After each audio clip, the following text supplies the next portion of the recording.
She didn't tell you to read the public notice, or are you prepared Yeah. to read? Yeah. You can read.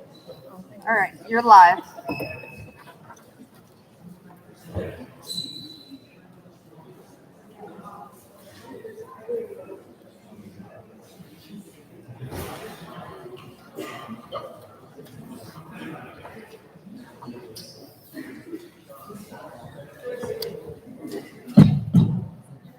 Okay, thank you, everybody. I'd like to call everybody attention. We're going to open the town board public hearing.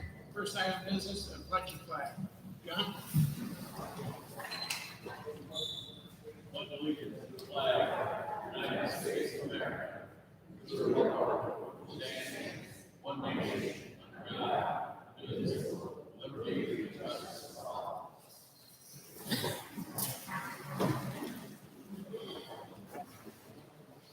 I'd like to go through a few ground rules tonight. If the fire company gets a call, we ask everybody to stay in your seats. They know that we're having a public hearing. So if the whistle goes off or anything, please stay in your seats. The guys will handle it.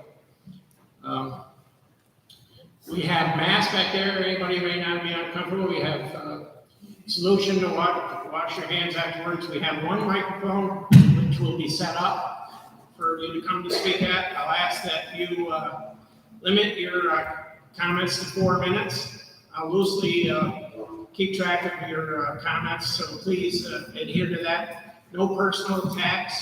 Let's stick to the topic at hand tonight, which is the moratorium. So that being said, I'll ask the clerk to read the public notice. Notice is hereby given that the Warrensburg Town Board will hold a public hearing on Wednesday, October 27th, 2021, beginning at 7 p.m. at the Warrensburg Firehouse. I'll read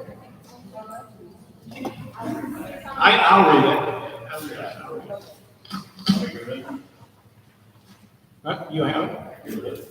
Okay, I can read it. Notice is hereby given the Warrensburg Town Board will hold a public hearing on Wednesday, October 27th, beginning at 7 p.m.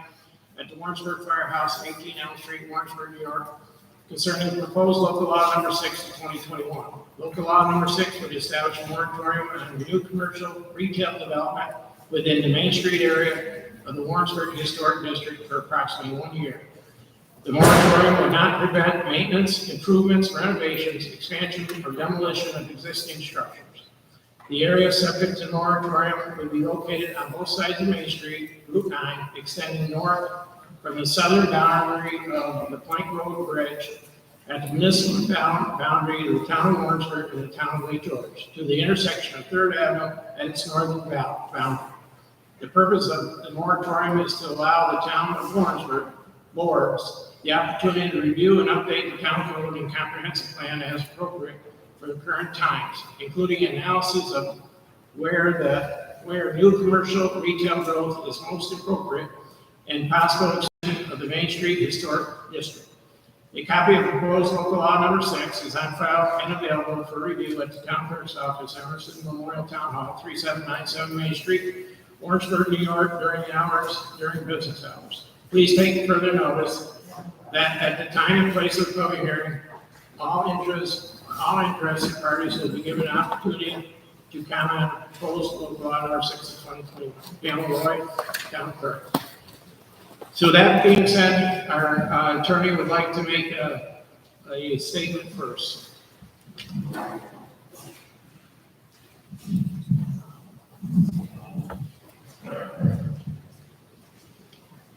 Thank you, Kevin. Good evening, everybody. I'm Mark Schaffner. I'm the senior partner at Miller, Maddox, Schaffner & Hafner, the law firm that represents the town of Warrensburg. I just have a 2-minute statement I want to make that will get some thoughts sort of off the table if people are harboring them.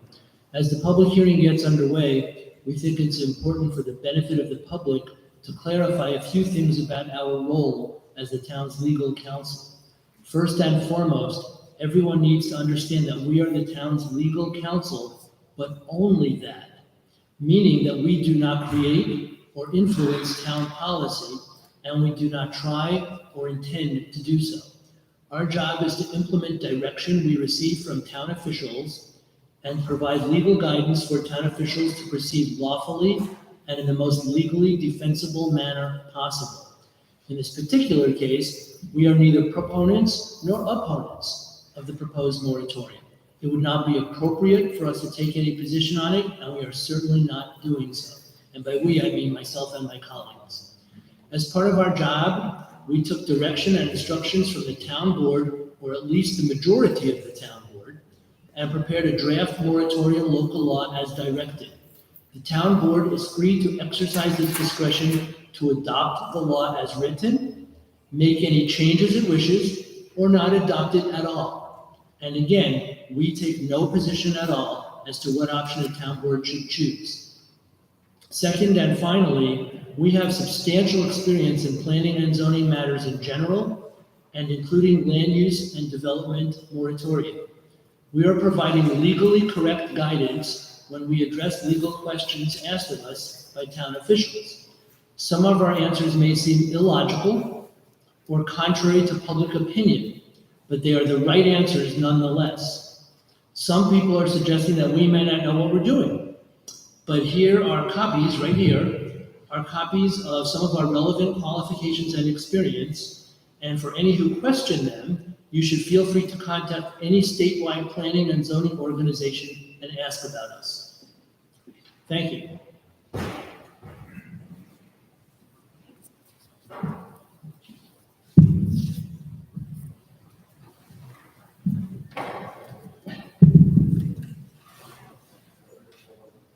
Okay. You want to go first? Sure.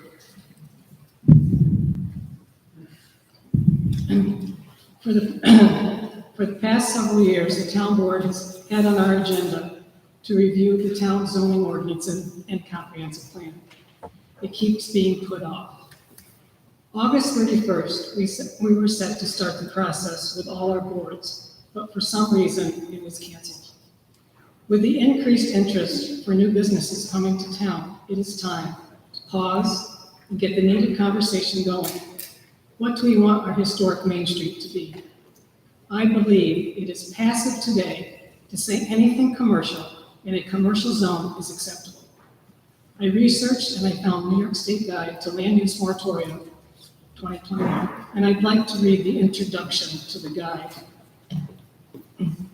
A land use moratorium is a local enactment which temporarily suspends a landowner's right to obtain development approvals while the community considers and potentially adapts changes to its comprehensive plan and its land use regulations to address new circumstances not addressed by its current laws. A moratorium on development therefore preserves the status quo while the municipality updates its comprehensive plan.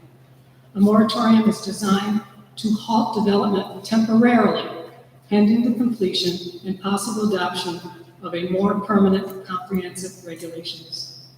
The objective of municipal land use controls is to promote community planning values by properly regulating land development. It follows that land use controls work best when built upon a carefully considered comprehensive plan. It takes time to put together or to update a good community plan. During this time, demand for a particular use of land may arise for which there are inadequate or non-consistent controls. If the community allows development during that time, the ultimate worth of the eventual plan could be undermined. For these reasons, moratoria and other forms of interim zoning controls are often needed to freeze development until a satisfactory final plan or regulations are adopted. Thank you. Anybody else?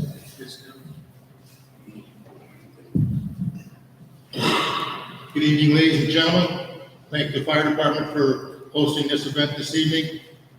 Upon reading the proposed law on many occasions and discussions with other board members, we feel that there is one short aspect of this law that we would like to bring to the attention of the community and let you know that we would be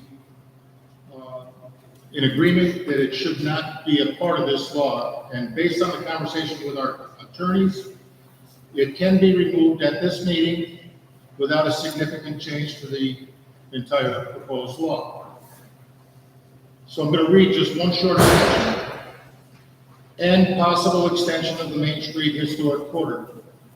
That is not the intent here and now to do that. And therefore, it should not be a part of this proposed law as it stands. That's not to say that we won't visit that another day, but I think it would clear the thoughts of some in the community about the fact that they think we're trying to expand the historic district. And that's not the case. And at some point in time during the meeting, I would ask that the board vote to either leave it in or take it out. Thank you.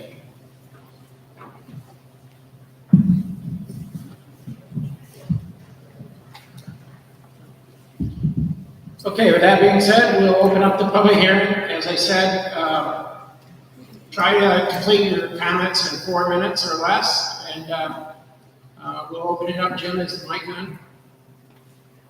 Is the microphone ready to go, Jim?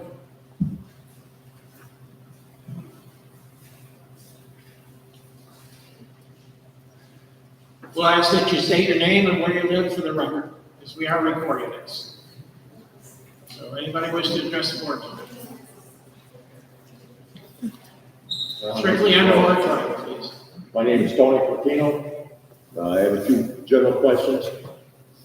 First one, was the house near the church torn down legally? Board members? Yes. Everybody in agreement? Mr. Larkin? Ms. Wren? Okay.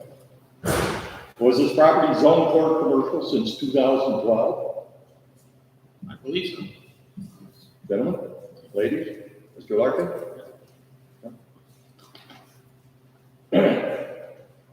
When members of the board were on the planning board, why weren't these things and issues in the planning board, zoning board brought up then?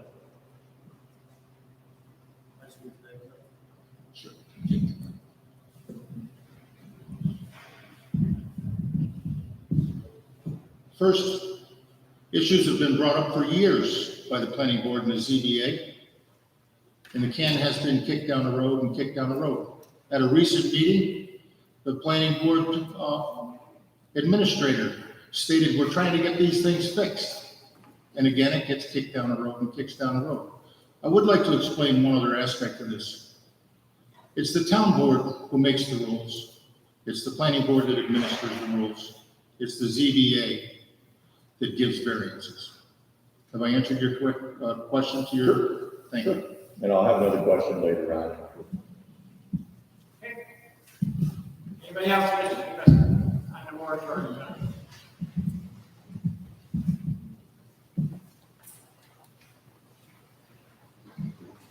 Joyce Reed. As it states, the main street from Plank Road Bridge to 3rd Avenue, the historic district. Your map there has certain buildings. You say everything on Main Street from the Plank Bridge Road to 3rd Avenue, correct? Okay, so you've created your own historic district, is that correct? What you said was that what it states is correct. No, I did not create it. Oh, you gotta talk this way, sorry. Okay, so if you see the map, the Main Street drawn over there, taken from that map that everybody has in public, there are certain buildings that are in the historic district, and there are certain buildings that are not. So in your proposal, it says every building on Main Street. You just said historic district. Are we going by the National Historic District, or are we going by your proposed historic district? I'm not proposing a new historic district, Joyce. Okay. So would anybody like to point out which buildings are historic on Main Street? You already know that. You sent me a nice little list of all the numbers that I have right here. And I appreciate you doing that for me because I compared it Thank you for sending that, Joyce. I didn't send it, but you're welcome. Somebody from the town hall sent it. Additionally, I've compared your notes with our town historian, and they pretty much line up. So the ones that were sent are the correct numbers of historic buildings.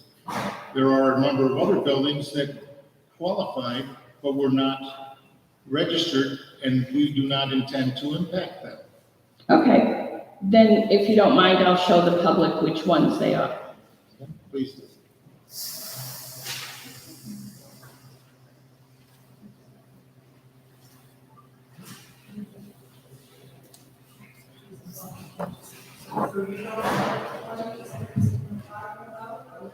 Somebody else has the floor, ma'am. This is Third Street. Okay, the historic district, according to the National Historic District, which is your map, ends on First Avenue. It ends on, it starts at the VFW. It does not include that. It does not include Orton or the Catholic Church, all the way to Mr. Hagerty's Frazier's Clubs. It does not include the Phillips. It does not include the Town Hall. Okay? These are the buildings that are in the National Historic Building. As you can see, they do not include the Cornerstone Victorian, and they only extend to First Avenue. So when you tell the public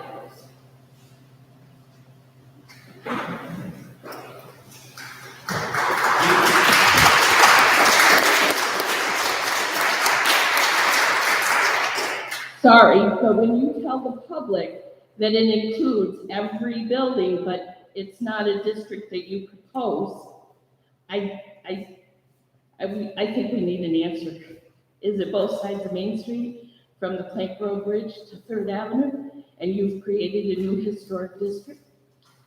Once again, Joyce, I did not create a new historic district. We provided information to the attorneys, and I'm not an attorney. And when it came back, we read it, and the impression we got was it covered the historic district on both sides of the road, from the Plank Road Bridge. And there is a building down there that is included on the National Register, as you know. And it is not drawn into the historic district because it sits by itself, but it is a nationally recognized historic building. And the way this language was written, and the way we just described that we wanted to take it out, there was the potential that it might get expanded. But we are not looking to expand the historic district here. We are looking to protect the buildings that are in the historic registry on our Main Street, which are on both sides of the road.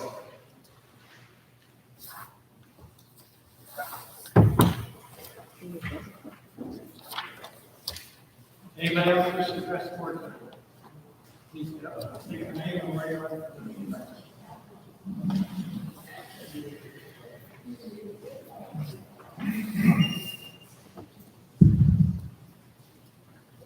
Linda Marcella, Warrensburg. I apologize, but I just want a little more clarification, if I may.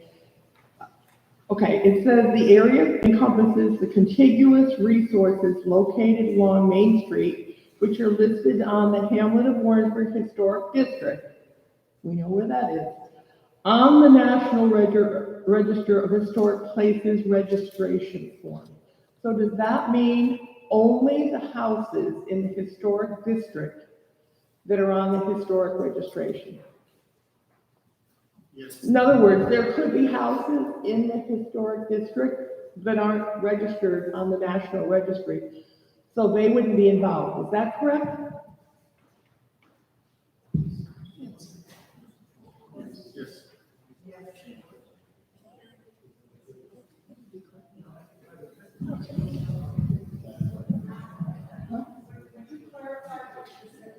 I mean, I'm reading English. No offense intended. I just don't understand. It seems to be duplicitous. you can be in the historic district, but if it's not on the National Registry, is it included or not included in the moratorium? That's my question. Do you want me to take a crack at this? Okay, I'm confident that, well, I'm not going to speculate as to how my response will be received by members of the town board, but I think my impression is that the town board's intent has morphed over the last few weeks. I want to assure anybody in the room and anybody outside of the room who cares, my colleagues and I do not wake up every morning bored out of our minds and say, let's mess up the districts of the town of Warrensburg. We asked this very specific question. We received very specific direction, and our direction was to include in the proposed draft, the town board can change the proposed draft, but our direction was to include all buildings along Main Street from point A to point B, or south to north, point B to point A. It's my impression that some members of the town board don't want it to be including all the buildings, but only wanted to include some of the buildings. I'm only getting that impression right now, hearing responses to questions from the public. If that's your intent, it is my considered opinion that the draft does not limit it that way and will need to be revised. It can be revised that way, but that is not, in my opinion, that is not what the language currently says, and in my opinion, it is not what the current language as written means.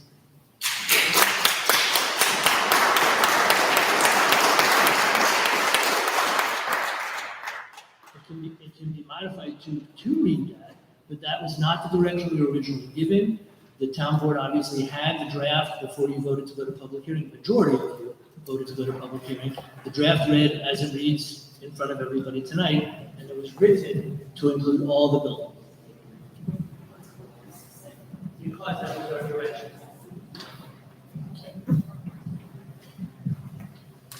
My question, Mark, to you is, because I don't know if Councilman Alexander's ever been consulted on any of these changes. Does that mean that this moratorium would have to go back through a public hearing again because of that change of taking out that many properties? I have to, I speak loudly, can people hear me? I'll see it. I'm sorry. I don't mind using the microphone at all. I have to confess, I'm a cards on the table sort of person, despite my profession.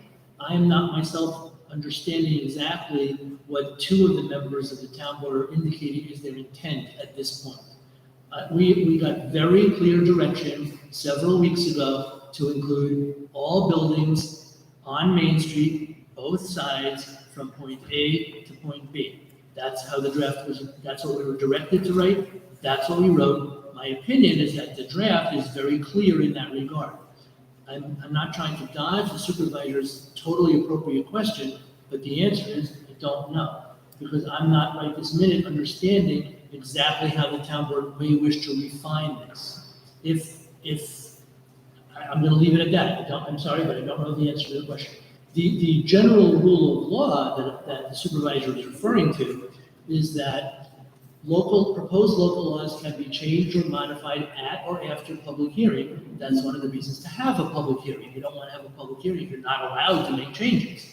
So a proposed local law, and this is generic, it has nothing to do with moratorium.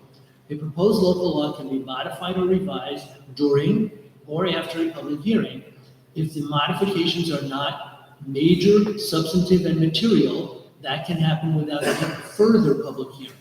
If the proposed modifications or revisions are major, substantive, material, then there needs to be further public hearing. Now, if I'm sitting where anybody else in this room is sitting, my next question of me is, what constitutes major, significant, and material? And the laws don't provide any bright line guidance to that. So that will be a judgment call by the town board. We're happy to provide advice about it if we can, but that will be a judgment call by the town board. So if I'm making up this example, I make up a lot of examples. They're often pretty dumb. But if the town board decided to change the moratorium so that in fact it doesn't encompass any buildings on Main Street, but it's all going to be on some other street, that would obviously be a dramatic change that would require further public hearing. And the town board could not and should not lawfully adopt a quote-unquote revised moratorium that in fact has nothing to do with Main Street, because that would obviously be a gigantic totally new law. I said I make up dumb examples, that may be a dumb example. If the proposed modification was to go from, is it currently, I can't remember if it's 3rd Street or 4th Street, whichever one it is. If the proposed modification was to go to the other one, I would suggest that doesn't strike me at least as a substantial material modification. The car care person might think otherwise, but nonetheless, I would be comfortable suggesting to the town that that sort of modification would not be a material modification requiring further public hearing. So those are the parameters. The laws don't provide much bright line guidance, and I can't answer the question because I don't know exactly what's intended, at least by some of the town board members at this point. I hope my answer made sense. Does anybody have a question for the attorney while he's got the mic? Please get up to the mic. If anybody has a question. Please, if you have a question for the attorney, you have to use the mic, stay where you're from, please.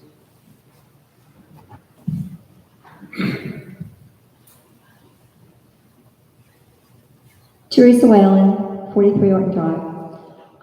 If this is really more of a comment, our town does not have a local historic district. So if you say point A to point B on the Main Street corridor of our existing National Registered Historic District, it would only include those properties that are on the National Register District because it's the only one we have. So there really shouldn't be a confusion, and I don't even know why that would have to be changed, because that, unless we're implying or unless the town board has created an historic district that we're unaware of, the national one is like an amoeba. It goes in and out. So it would never include every property on Main Street from point A to point B unless they all had a high level of architectural integrity.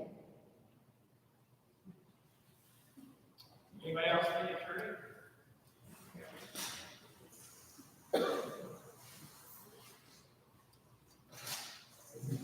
Charles Badarian, and currently I would like to address the board and see what their opinion is, one at a time, as what their feelings are about changing this from the historic to or including all the buildings. I would just like the opinion of the board. I think it's ridiculous, and the whole thing got to be scrapped. I don't believe what we're doing is right now to tell people what they can do with their properties. And that's it. It's just make every property on Main Street.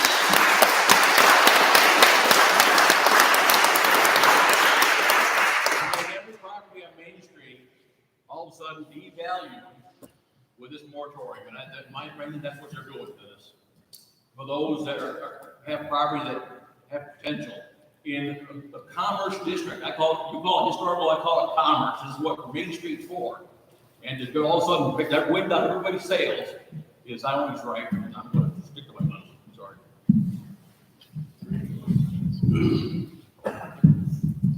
So when they opened up, they mentioned taking out that historical district talk, and we're not trying to expand the historical district. And I don't know why. Yes, there's some places up and down Main Street that could be deemed historical or viewed that way. Some are on a register, some aren't. Whatever. There's some beautiful houses. There's some houses that their time has passed.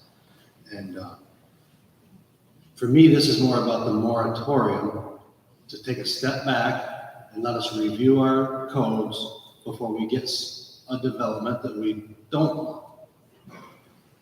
Not to say that we're going to pick on any particular development like that. We just want a very brief pause in issuing of permits for new retail commercial construction.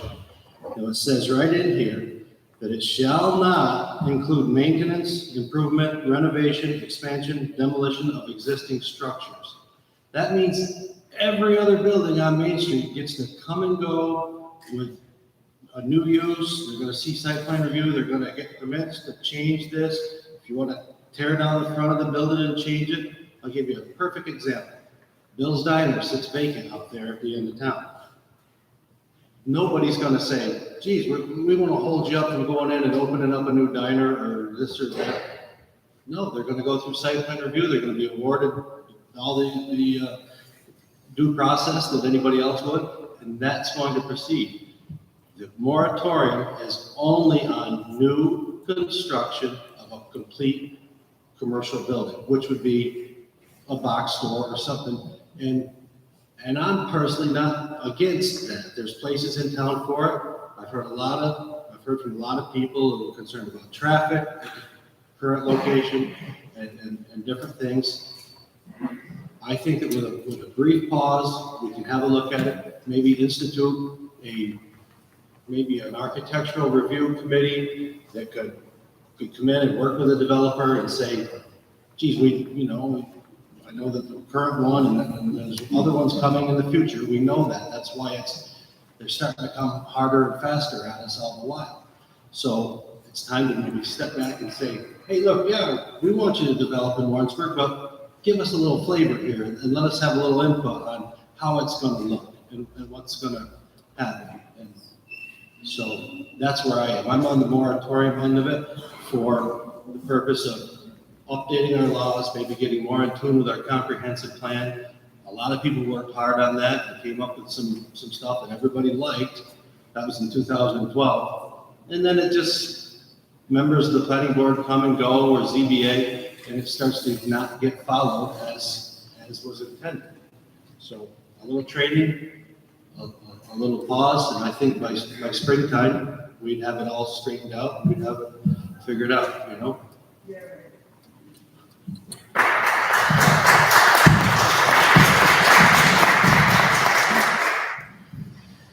I'm not in favor of the moratorium. I've never been in favor of the moratorium. I believe that the codes, I may have my head in the sand because I didn't realize they were clamoring to work on these codes. These codes were put in 2012. According to one of our former planners who was here, about every 10 years you work on your codes. I'm willing to appoint a committee and get working on them right now. I just am not, I'm not for taking away property rights from anybody. I don't care if it's Main Street, 4th Street, River Street, but I think we can go to work on these without instituting a moratorium. And moratoriums can lead to more moratoriums. It can lead to expansion. We don't know who's going to be there. Somebody may come in and think, we'll just expand it longer. I don't think a moratorium is a good idea. I think we can start to work on the codes right away. We don't need a moratorium to work on the codes. As you see right now, this set of rules have changed immensely. I haven't been consulted once on one of these changes. Tonight's the first night. Tonight is the night that I just heard it. Now we want to change it again. When it first came out in 2016, or in September 16th, we had a moratorium. That was changed because that was more spot zoning than a moratorium. Now we come out with something new. And we've all had this the same amount of time. Everybody's had it numerous days before the town board meetings. It went to the town board meeting. We set this public hearing. We had a lot of discussion from the public, so we did what we're supposed to do, our transparency, have a public hearing tonight. Now I come here tonight, and all of a sudden the language wants to be changed again. I'm not for voting on anything tonight. The language keeps changing. And I'm not for the moratorium. Am I for working on the codes? Absolutely. If we want to get to work on the codes, we can. But I'm not for, and this says no new retail store commercial development. We have to thrive on development in this community.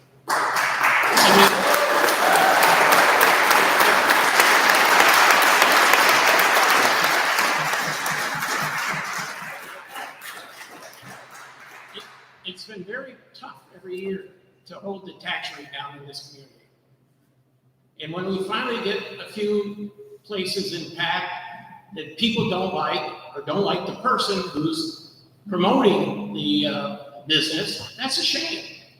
So I feel that some on the board have weaponized our codes, or weaponizing us as a town board to stop development because they don't like something.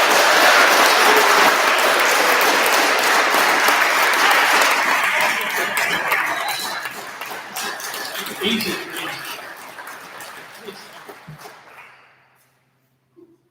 I've also seen a lot of different things. So if they want to change the language, change the language. A moratorium, I can't vote for. We want to change the codes. We as a community, let's start to change the codes. I don't think you need a moratorium passed by 5 people here to do this. But we can work on the codes starting next week. But there again, this is a 5-member town board. I didn't see the 3 of them saying, we got to do those codes next week, because they could have passed this way back in March, April, May. We changed the codes in 2019. I think people would forget it. We made code changes in 2019. Certain aspects of the code, they were brought up, we made changes. So all of a sudden, for this to be a hot button issue, I think it's more a personality issue myself. That's what I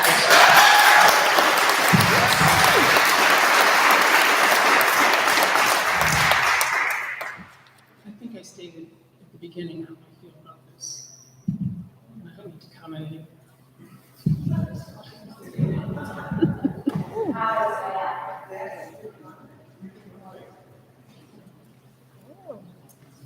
There's been a lot of communication about starting the work on the codes. There was a meeting set and then stopped. And then we were told, we got plenty of time. But the fact remains, they do need some work.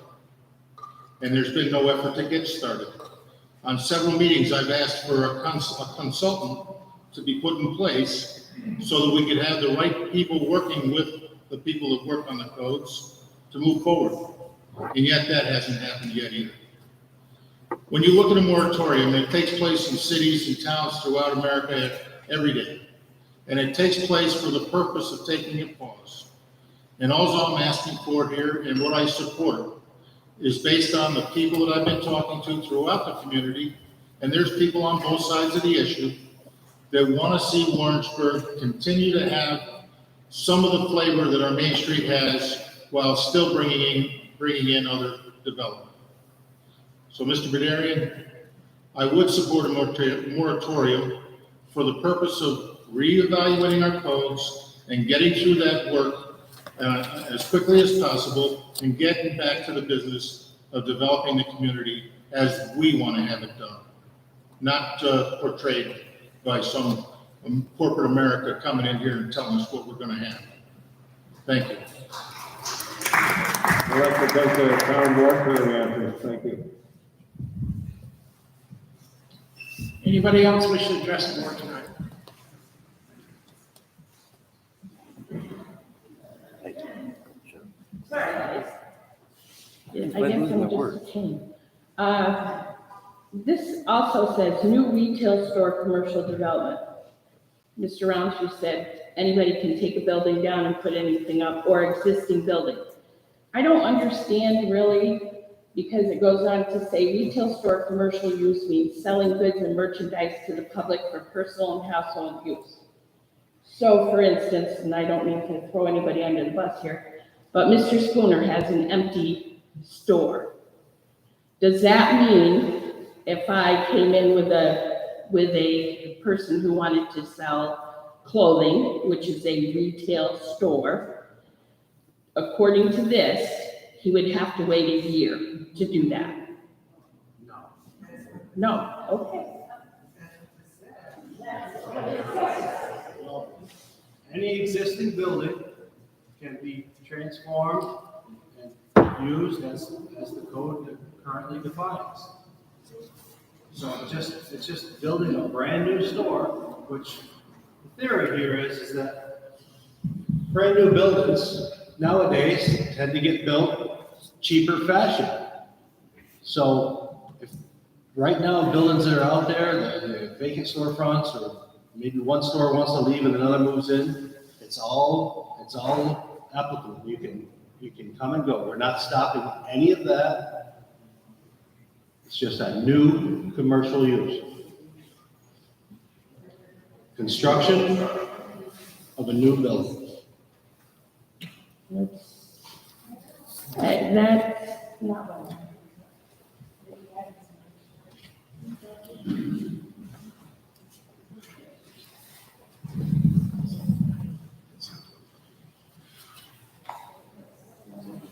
Michelle Hamilton. This is actually for Mr. Rounds. You just said that a new commercial building, but you referred to Bill's Diner. Now, Bill's Diner's been closed for what, 2 years now? Yes. So let's say I don't want to open a diner there, I want to open a clothing store. That's a new use for the old building. Yep, You're saying that's okay too? that's okay with me.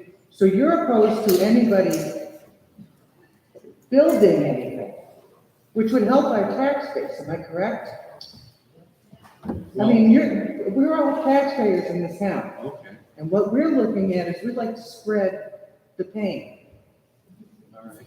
I mean, every time you deny something, every time we say a business can't put in here, it's costing me money, all of us. It hasn't happened that often, right? Well, who knows? No. And I'm gonna We're challenge you. lucky enough to have a golden goose right now that's willing to, Oh, Golden Goose, yeah, I understand you're motioning towards the Dollar General developer, thank you for coming. Let's do a little math, it's a fun exercise. The average Dollar General is about $1 million to $1.5 million in assessed value. Now, if you Okay. break that down at our current tax rate, say roughly $3,000 per thousand, $3,000 for 1,000. per thousand. $3,000 per thousand? Yes. Or per million? No. It comes down to roughly $30,000 would be the influx into our For community. property taxes, how about school tax? That's included. We're roughly about $30 per thousand for our taxable value across the board. Am I right, Kevin?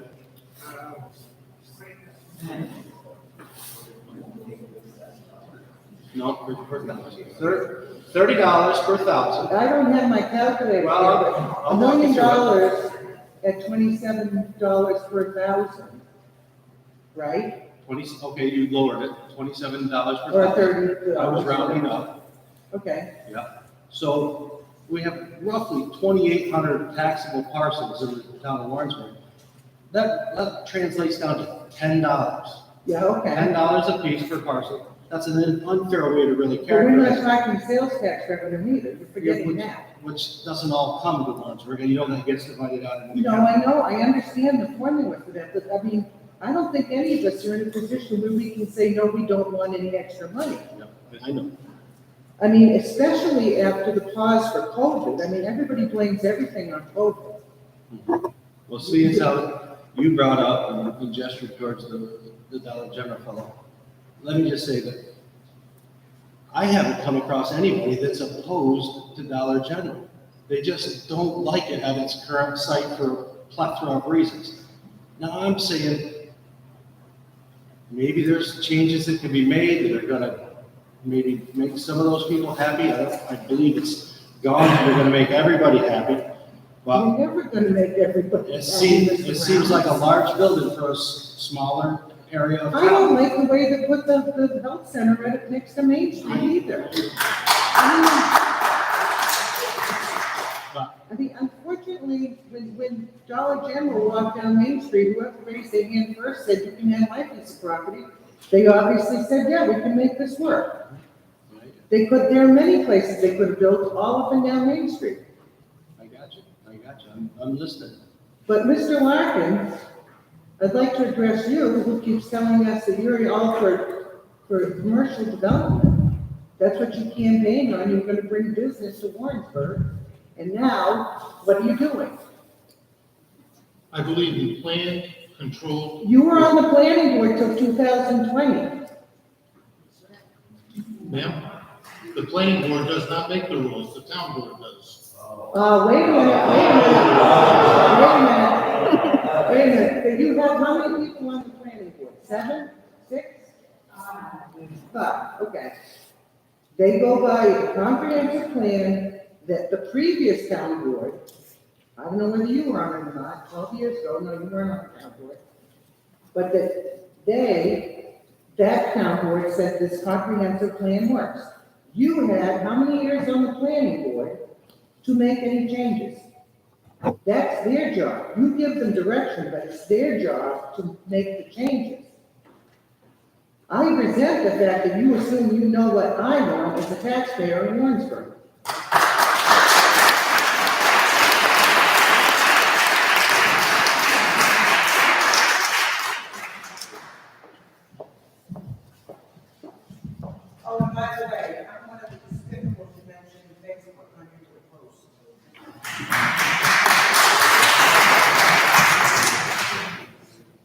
evening, members of the board. My name is Genevieve Trigg. I'm from Barclay Damon Law Firm in Albany, and I'm here on behalf of the developer for Dollar General.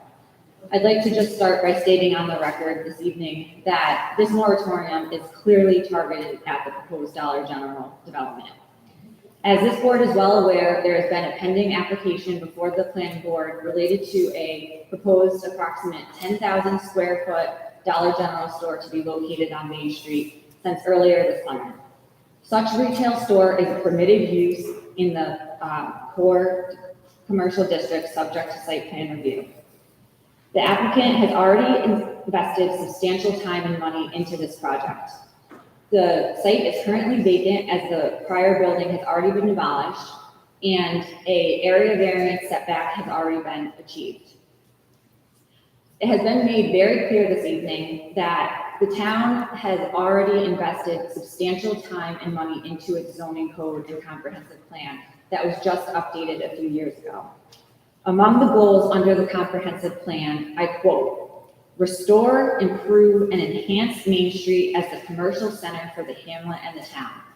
That's exactly what this Dollar General store will do.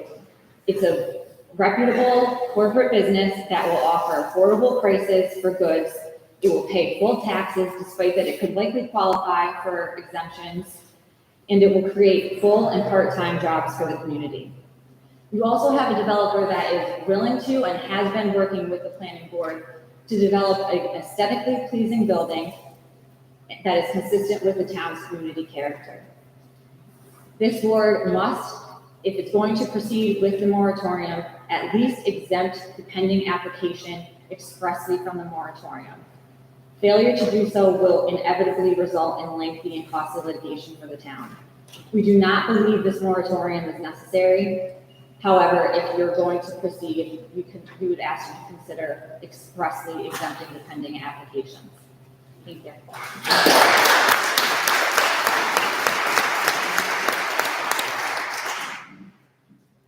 Hi, Glenda Duo, Warrensburg. Just a couple of comments and then I have a question.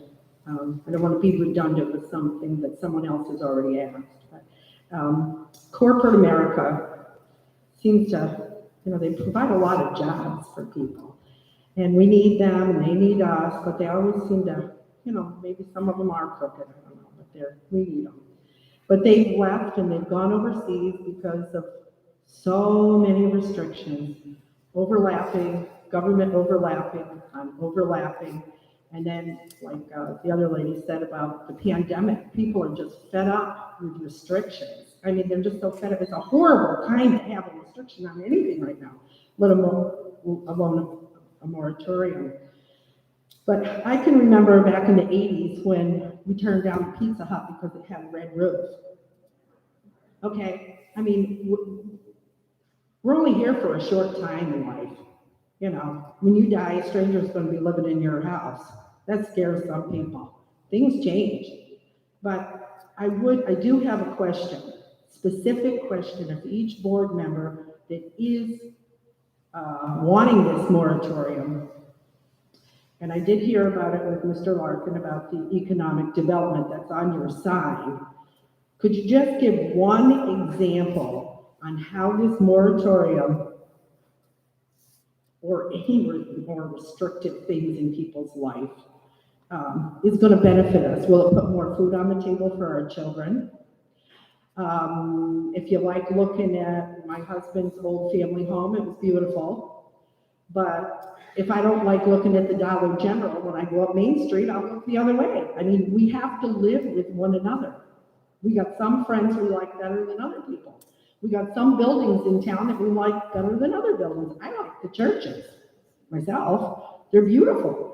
But so I don't want to go on too long, but I would like one specific thing from Mr. Larkin and Donnie. I mean, just give me one example, and Brian, how this will improve our lives, specifically, not just political fancy language. Specifically, name something that a restrictive government did for you or your family in life that improved your lot in life. Thank you.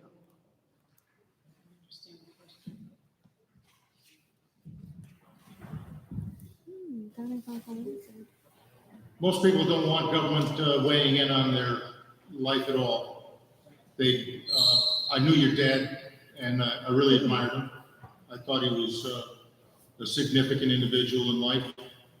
And he taught me that even against his ideas of freedom, you have to have codes on the books. Oh, excuse me. I will interrupt you on that. In the 1980s, I got a petition. I peddled the petition. We had overwhelming amount of signatures that I presented to the board. It was during my dad's term. He's the only vote on record that didn't even want zoning. And the petition overwhelmingly, and I got picked on that I stood up at the Grand Union parking lot and just got everybody to sign my petition. And it's just like when the red roof, Pizza Hut. Oh, we can't have Pizza Hut because it's got a red roof. And I know what my father said. Well, Mr. So-and-so, and I won't say talk of the dead, you couldn't give me a yellow house to live in. Because that guy lived in a yellow house. I mean, that's what we're down to here. Some people like something, do not talk about my dad in zoning because he hates the whole thing. I can hear him rolling over up there right now.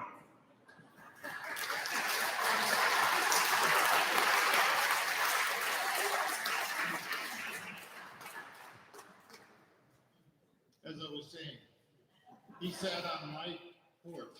I don't have a porch. He sat in my yard, and he told me why he didn't care for government input. But he also told me that he saw the necessity of it, and he would like to see things done very carefully. And that's all I'm saying here, that we need to do this very carefully and move forward. That's pretty generic. Okay, that's real generic, but that's not what it's doing. I'm sorry, you want to know one thing that I think has helped Warrensburg? Yes, please. Zoning. And obviously, we have different schools of thought, but we do love our granddaughter together, don't we? The zoning has really helped the town. It's been in place for quite a while. I think zoning has really helped our town. But could you give me just one quick example? You said zoning. I mean, just an example somewhere in your life that you said, boy, I'm so glad that they stopped this rather than. Okay, I have one. Yeah. I'm so glad that we don't empty sewer into the Scrum River. Absolutely, absolutely. We all know my dad, that was done on my dad's watch. Yes, and I recall him saying that he was going to be the first one to get a glass of water out of the river and drink it. I remember him saying that. Yes, thank you for that input. Thank you. Well, everybody that knows me knows that this is an odd place for me to be sitting on this side of the moratorium because nobody has been more put upon by zoning and regulations than me over the years. It was highly documented, some of the troubles I went through. So I got taken to school on planning and zoning issues at a young age. And certainly I was chased out of my own property and different things. My business grew faster than my real estate could have hold up there. Anyways, I rectified that situation and so there's changes that have to be made. Now, for me, I'm looking at it like I was on that planning board for years and I understood that we were a drive-through community. People got off the exit down there and they drove through and if they stopped to IGA or Oscars or Nimitz and grabbed something to go, maybe got gas and they were gone. They were headed to their camps and that was it. We were a drive-through community and the best we could hope for was to siphon off $1 or $2 from these people as they were passing by. But things are changing in Warrensburg. It's becoming a community where people actually want to come to and maybe spend the night or a couple nights. And I don't know how many vacation rentals we're up to in town, but over 40, I believe, of people coming here and we constantly hear what a great community and this and that. So I believe there's a place here for Dollar General, and we're going to work with them to find that or find a solution at the site that they like down there. We'll figure that out. But I don't necessarily think that kind of development elevates the community. It doesn't make it pop, you know, it doesn't make, people want to just come and stroll around down there and enjoy our beautiful homes. And that one's gone. There's nothing we can do about it. And I support the man's right to tore it down. So that being said, I believe that we can have some future growth, some smarter growth, and do things in a way that Warrensburg continues to become a community where people are going to want to come and stay and enjoy their time here, maybe buy a house or maybe buy one of these old decrepit houses and sink $1 million into it. You know, it's not out of the question. So I hope I answered your question. Well, it's one example where it improved the quality of your life. Well, I would go along with the sewer. Certainly, I remember the days when we could see toilet paper hanging. Is that zoning or is that just? Well, it's just, you asked, I said government affecting your life in a better way. And certainly we cleaned up the river and we capped the landfill, and your dad did. And very. There are new wells, but I don't think that's the same thing as moratorium. I'm talking about government restrictions. Yeah. Restrictions, not having wells or capping. So unrestricted, let's look at the unrestricted end of it. Do You can't, because you never have. And then we'll speak to the mic so we can record it, please. I know, I don't want to assume, Brian, but I think I know where you're going on this.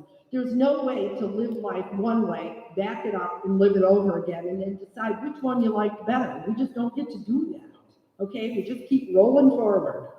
So I'm just asking one example of where you got up that morning and you went, I'm so glad that the government restricted my life or my neighbor's life so that my life would be better.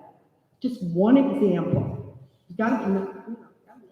I got one. Okay, so we don't need a moratorium.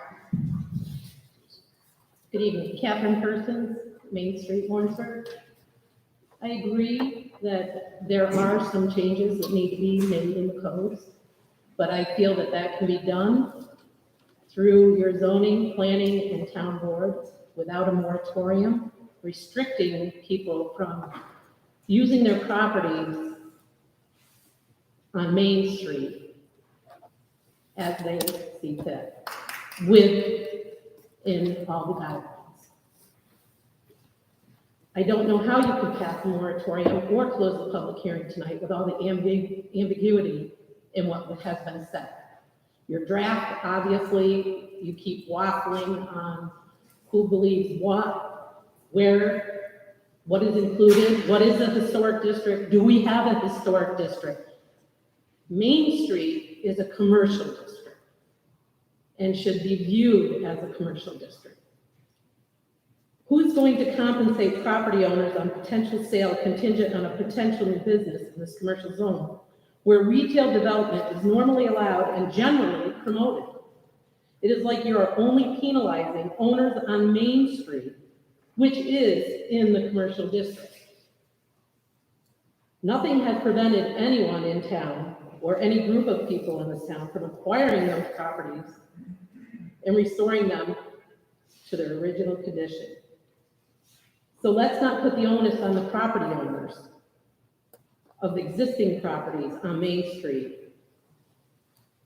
The concern for property owners in this district is especially true given the economic impact of COVID on our economy.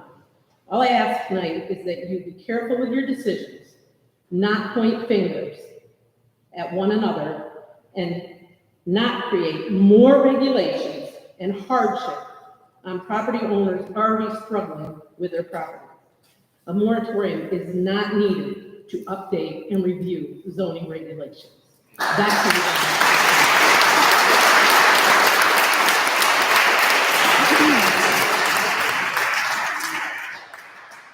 My name is Michael Curry. I'm over on Spoon River Road. And gosh, I didn't realize there were so many Fortune 500 companies just knocking on the door here to bring their business to Warrensburg. If you need a moratorium, keep them back. There isn't anybody here, I don't think, that couldn't stand a little bit of help with their taxes. Development is going to help you with your taxes. Take a look at over the last, say 20, 25 years, the post office went on up there. It's a box building, but they built a nice facade in the front, and they have the posts, the pillars, it's a good looking building. Come down the street, when Rite Aid went in where the Colonial Arms was, they built the design based around the old Colonial Arms. Very attractive building. Come down a little further here in Stewart's. Stewart's is an attractive building. Again, they built a little facade out front, make it look good from the street. I think this moratorium, you're wasting your time. All you have to do is pass a resolution. Tonight, you could pass a resolution stating any new construction that goes on the main street of Warrensburg has to conform to the existing architecture or of the building or of the neighborhood that it's going in. Takes care of the problem.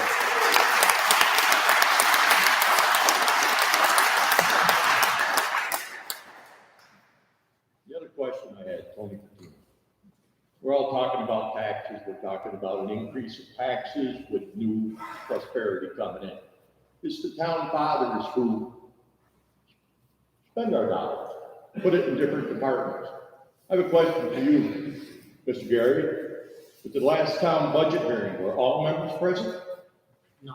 Who was missing? One of the council people. Excuse me? One of the council people was missing. Everybody on the council, or everybody on the town board there? No. Who was missing?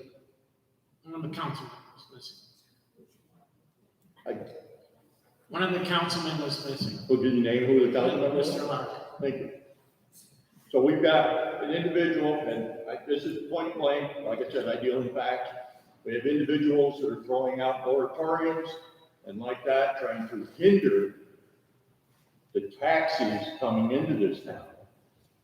But obviously not important enough to go to a budget vote. Thank you.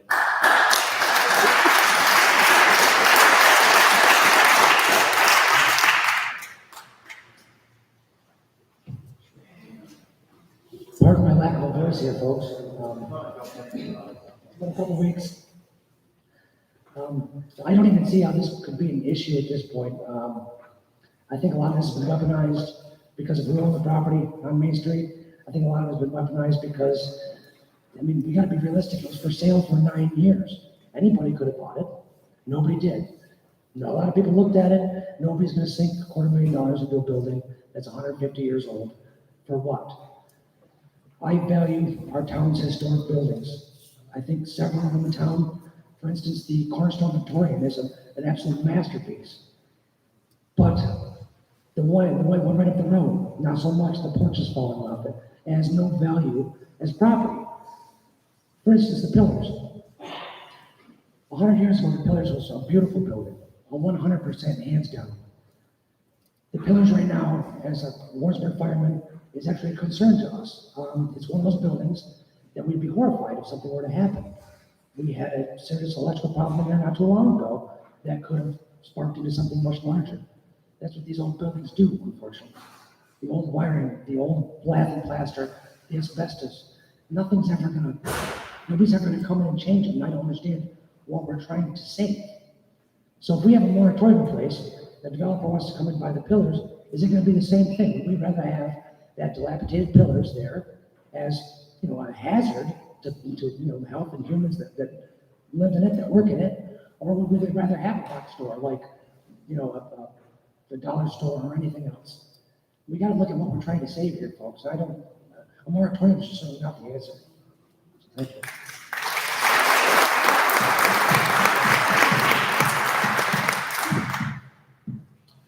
Anybody else? Jim Hall, I spoke at the last one. I, like most people in this room, did own an old building on Main Street. The houses in this town on Main Street that are in bad shape are in bad shape for one reason. The people that own them can't maintain them, plain and simple. The Pillars, as Dave said, is a disaster. We were in there with the fire company, and it is a disaster. They can't afford to maintain it. Faith Buck's house up there on the corner at Emerson Avenue, same situation. Now, you get these people that own these houses.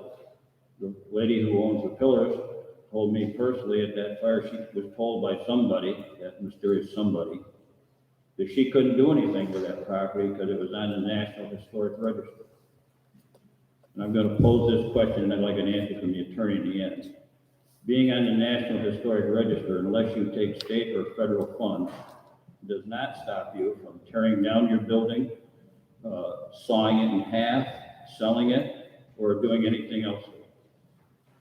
But somebody, that mysterious somebody, told Beth Wassel that you can't do anything with this because it's on the historic register. Now, I'll give you another example. Don Miller's back here and his wife, they own the 30 Main Street building. Let's say tomorrow they decide to get out of that business. And let's say that Todd Truly or Ash Anand across the street goes to them and says, I'd like to buy your building, but I want to tear it down. They can do that, but they can't put anything new there in its place that's retail. And I think if they were in that situation, they wouldn't like it any more than I would. These people can't afford to maintain these buildings. And putting a year's moratorium onto some little old ladies that are struggling to try to keep afloat and try to sell their property that's for sale right now, Bucks is for sale with a sign on the front lawn. Anybody that goes there and they have in a disclosure statement, which you have to do when you buy property, and says, well, yeah, but there's a year's moratorium, you can tear it down, but you can't do anything with the property, is going to turn around and walk away. And there's nobody in God's green earth, unless they have more money than brains, going to buy the pillars. I've heard that story for 37 years, ever since we had got into the historic district on River Street, that somebody is going to buy the pillars. Well, I'd like to know who that somebody is, and if anybody in this room knows who that somebody is that's going to buy that pillars and save it, please come up to the microphone. Thank you.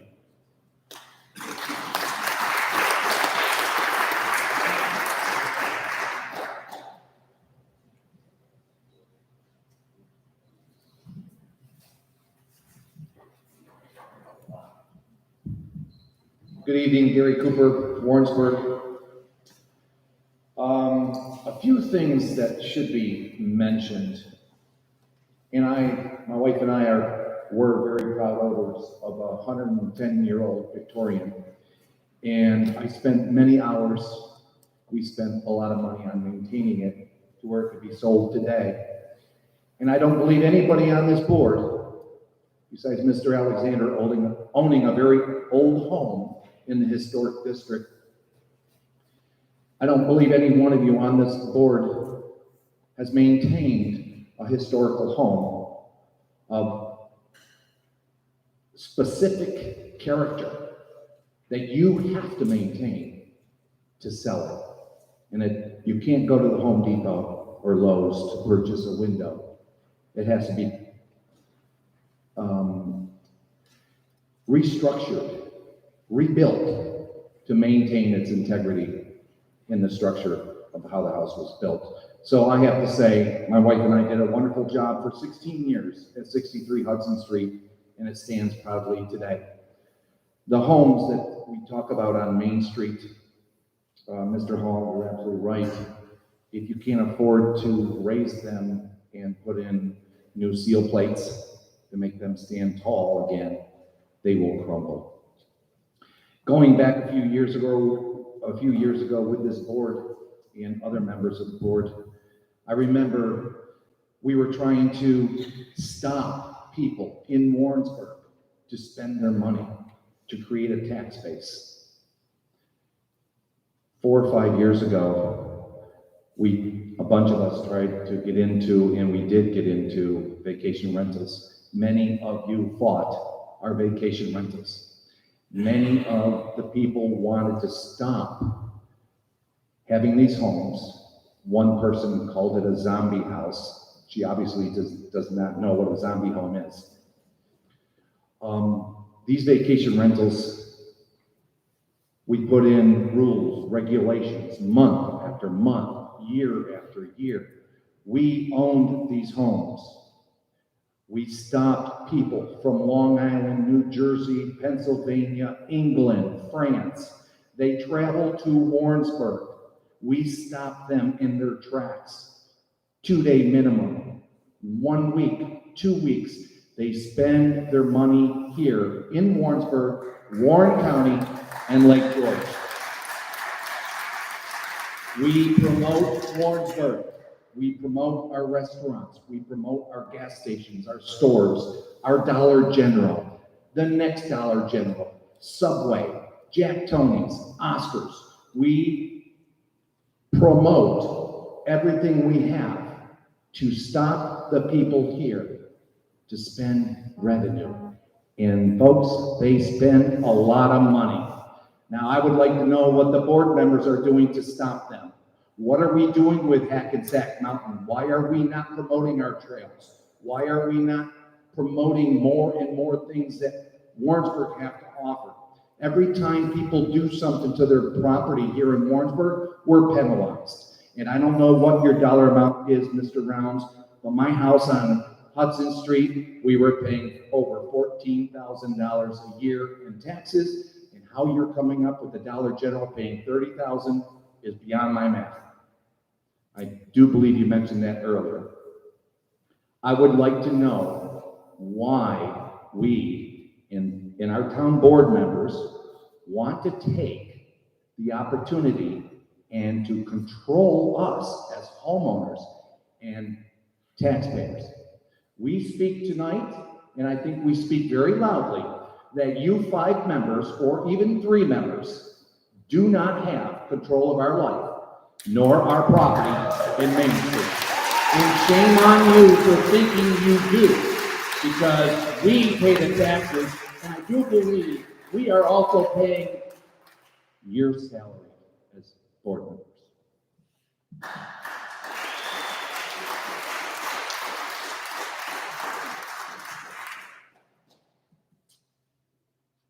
Anybody else wish to speak to the moratorium?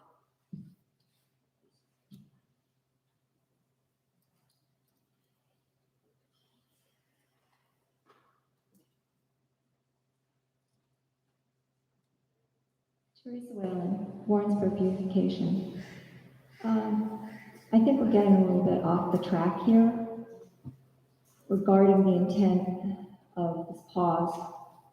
And really, it was just to revisit the zoning codes. It's very clear in the comprehensive plan, the intent of the codes were to protect our historic resources. But I don't have to stop at the comprehensive plan that was adopted in 2011. I can go further back. And I really don't want to bore everyone with all of this, but it has to do with the National Register, and it has to do with the pride in our community and the fact that we do live in a very special place that's been blessed with natural resources, with historic resources, with things that we hold dear and we don't want to lose. And it's not about a Dollar General, though they may think it is. It's not about that at all. That could be a wake-up call that we really do have to revisit our codes, because there are no provisions to protect our historic properties. And we pretty much learned that from the last time there was a threat in the box store to an historic property on Main Street, our former senior center. There are appropriate locations for these stores, and if our zoning codes don't indicate that, then that's another reason why they need to be updated. Just drive around, just look at our neighboring towns. Just take a drive anywhere, and I kind of like challenge you to find one in an historic area in the middle of their Main Street district. You find them on the perimeters of towns, up in Chester and Lake George, and we were driving out toward Fort Edward, and I mean, anywhere you see this type of development, it is not in the middle of the downtown area. Our downtown area is very unique because we have an uptown and a downtown business district with a residential district originally in the middle. So, but you know, a lot of other towns have challenging layouts, and all of our buildings could adequately support businesses. And that's been also demonstrated most recently with Edward Jones moving into an historic building, but also Jumping Java, Soliterra. I mean, there's a really nice grouping of buildings that are doing a phenomenal job, and they're doing well, and they're contributing to our tax base, and they're using existing historic properties that we are so lucky to still have. Back in 2000 and 2001, we were recognized by the state and national historic registry with over 225 properties listed in the Hamlet of Warrensburg Historic District. I just want to read a short letter. Dear friends, permit me to join you in welcoming Deputy Commissioner Winthrop Aldridge to Warrensburg to express my appreciation of the recognition Warrensburg is receiving today. No town in the Adirondacks has a history quite like that of Warrensburg's, an early industrial center making good use of its natural resources. It was also a cultural center whose leading residents made painstaking efforts to ensure that the appearance of the town reflected its stature. Thanks for the farsightedness of residents throughout the years. Their efforts have been preserved for all to admire and enjoy. The listing of the historic district on the state and national register of historic places will ensure that the legacy of Warrensburg's primacy will be recognized and appreciated for years to come. Sincerely, Ronald Stafford, our former state senator.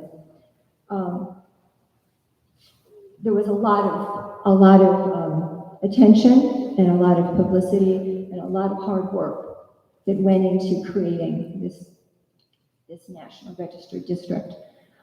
It's something that we should be proud of and not look at it as some sort of source of disdain. I love my town. I will always love my town. And I love it for many reasons, and many reasons are people in this room. I get a little bit upset when I see that sometimes there's short-sightedness. We have a valuable resource. Our Main Street corridor is somewhere where, as we know, we have very high traffic counts.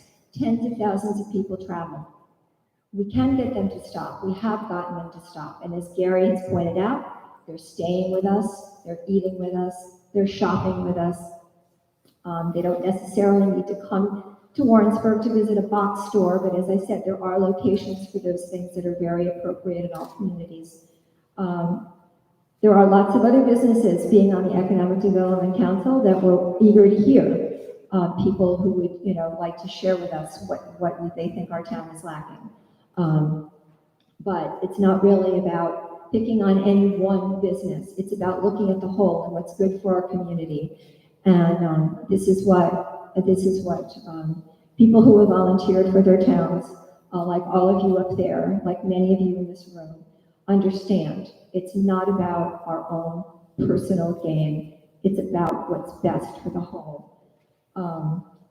Our Economic Development Council in the 90s tried to do some great things, and we've had many efforts, but we need continuity, and the continuity comes from our town board. It comes from our local government. It doesn't come from volunteers who eventually get tired and pass on. And I'm just hoping that in my lifetime, I'll see my town reach its full potential, and that we don't have to think about us as being, second-class citizens or not having money or just getting by. I think we can do better than that. And it does take proper planning. Our lives take proper planning. I hope you can all understand where I'm coming from. Thank you. Anybody else?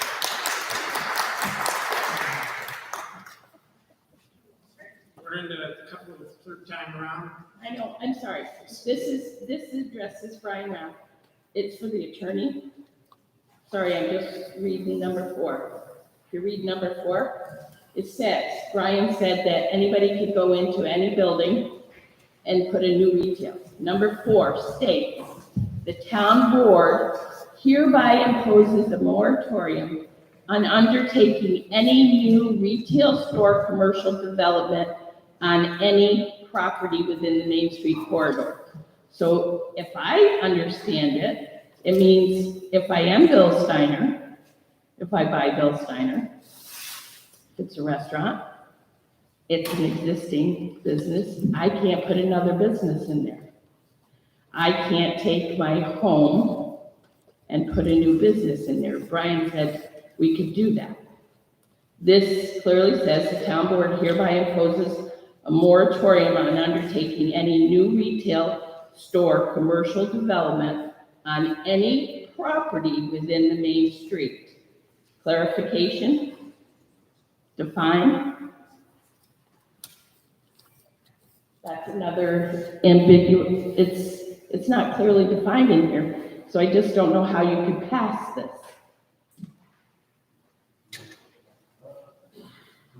What were you trying to address that? Is that what you're saying, Brian?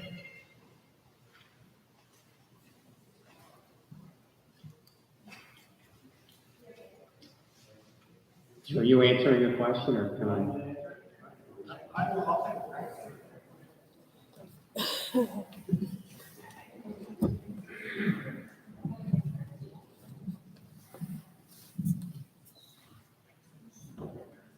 You're exactly right as you read it, and you read the term new retail commercial development. Now you have to go back up 2 paragraphs and read the definition for new retail commercial development. Means any construction or activity for any purpose, I'm not sure what that means, of establishing a new retail store commercial use. Then it says it shall not include maintenance, improvement, renovation, expansion, or demolition of existing structures.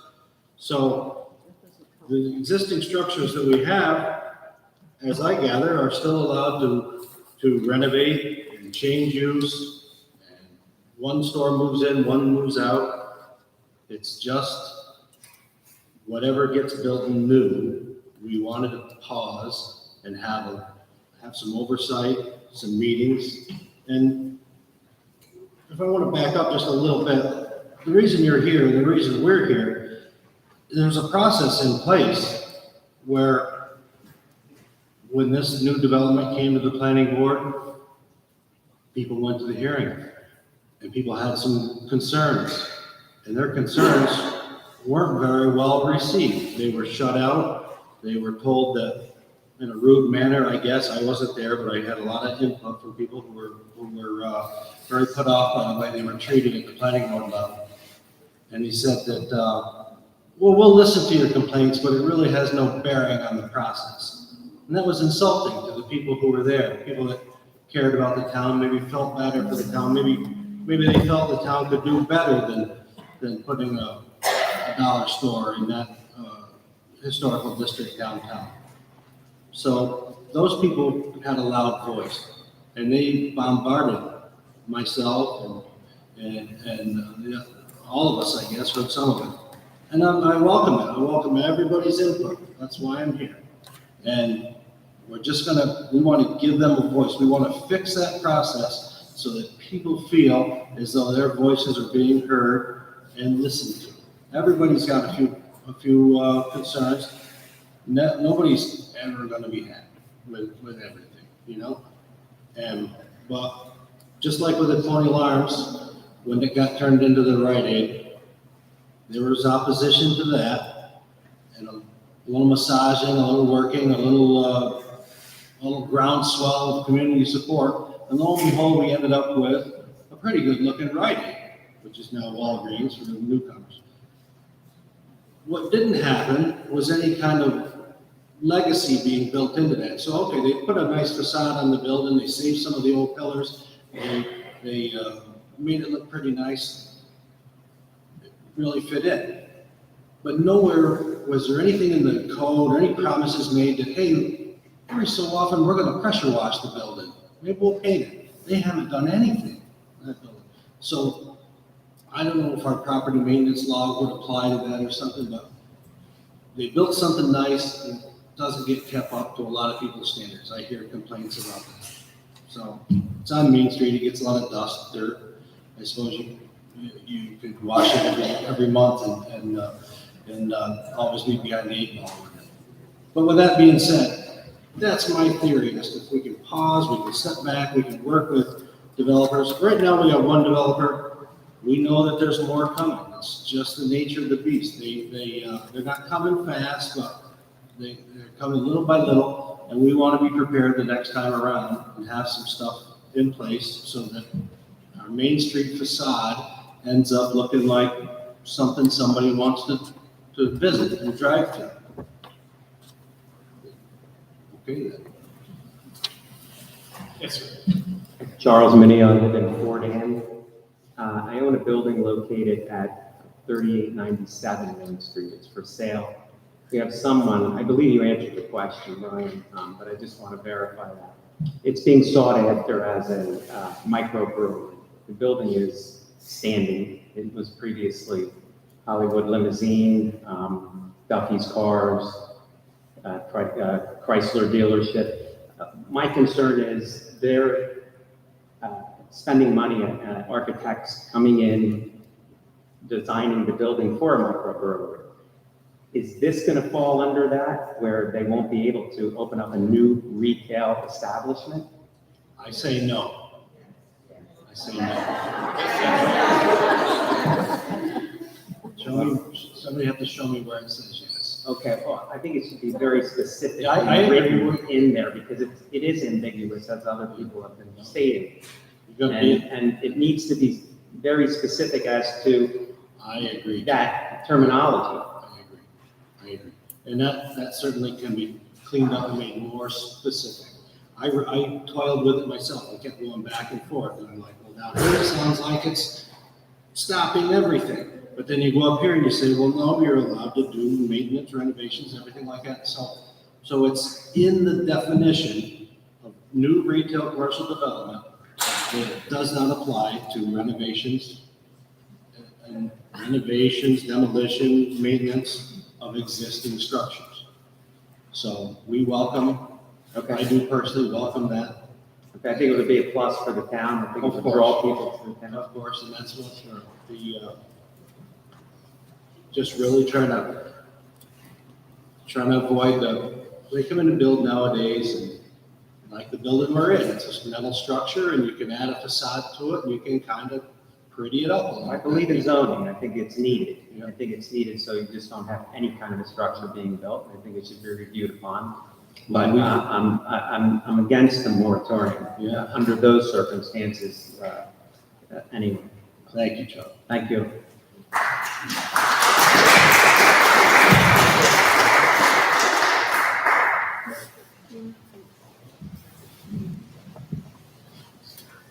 Hello, can you hear me? Yeah. My name is Jordan, and I live directly across the street from the proposed Dollar General. And I'm just a little bit concerned about people in the town working at Dollar General being paid fair living wages, being treated with dignity and respect by a corporation who has been sued as early as 2019 for selling expired over-the-counter drugs and faulty motor oil. So I'm just directing that to their lawyer, asking, how did that happen? What was the result of that lawsuit? And what are you doing now to improve your practices so that that doesn't happen again? I wouldn't want, citizens of Warrensburg and consumers of their products to get hurt or get sick, being customers of their store. Okay, I think that's something you can take up with them afterward. That really doesn't have a bearing on the moratorium we're talking about tonight. I mean, I don't know, maybe I'm the only person who wants to know. Well, I think other I'm sure people they'll here be would willing like to to know answer too. that to you tonight, later on, after the As a developer, okay, well. Certainly, during planning board review, if the planning board has a concern with that, the public hearing for the planning board consideration statement is still open. Okay. Certainly provide you some, More information about that. Okay, great. We'll try to get you the answer.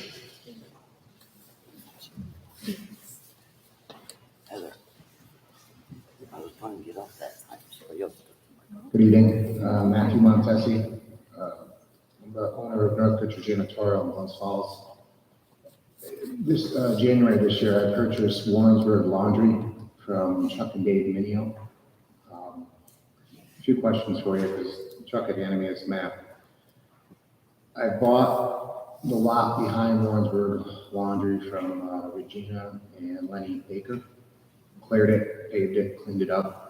I've gone through and cleaned up and invested a lot of money into Warrensburg Laundry. One of my plans right now is I have on the drawing board, I told Mr. Garrity, doing another addition or doing a separate building on, I think that would be 4 Pine Lane, is that correct? 22, excuse me. I guess the question is, if I wanted to put that falls within this blue line, if I wanted to put a 4,000 square foot building there as part of the laundry, does that fall under this? Laundry is part of it. You're not located on Main Street, so it wouldn't affect you. So if it falls within the blue, but if it's not on Main Street, you're okay? Yes, you still gotta go through a planning board.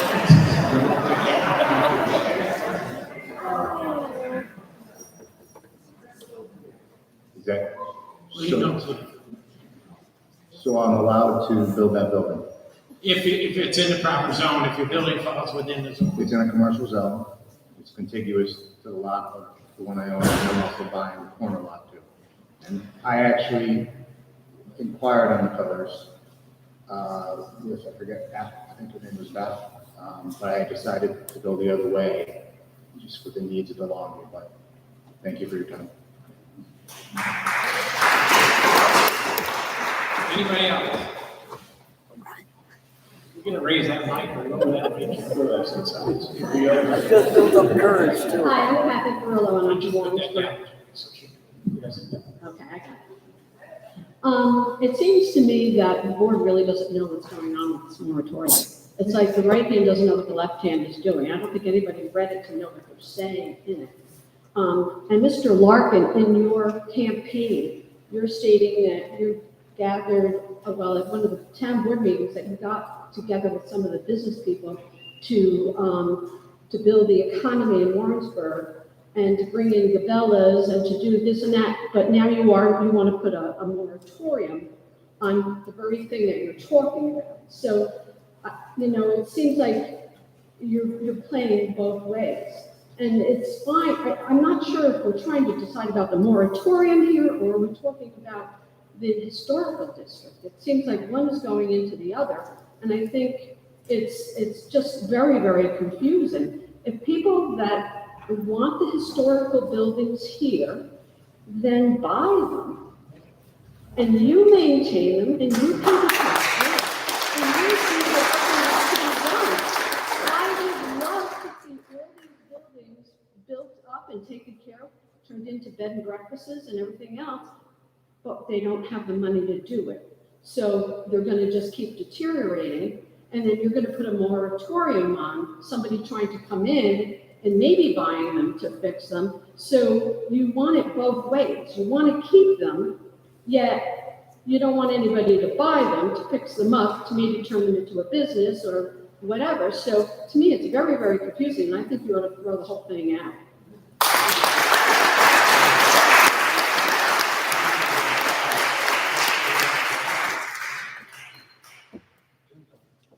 Last time, Jim. I used to work for the federal government. I used to do research. And I researched the Warrensburg Historical District. And I have the paperwork. Anybody can come and see me and I'll give it to them. They mailed out, I guess, to all these people to tell them, congratulations, you're on the National Register. And those had to be sent back to the state of New York. Out of all the people that they mailed them to, 25 people sent in letters in favor of it, and 8 of them didn't even live in the town of Warrensburg. 14 people wrote in and said they were opposed to it. So there's a difference of 3 people. I have the letters that came right straight from the state of New York. 25 people got them, 8 didn't even live here. So it's 17 people that said they wanted the historical district, and 14 people said they wanted out of it. That's a historical fact.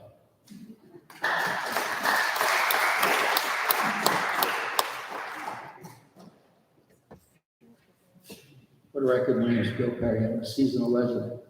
I've been coming to Lawrenceburg since the mid-60s.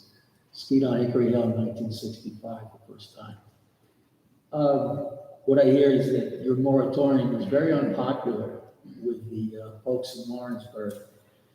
I've been involved in Florida in a lot of development in Fort Myers Beach over the last 30 years. And we've had several moratoriums when things did not go the way the town fathers or the local folks wanted it to go.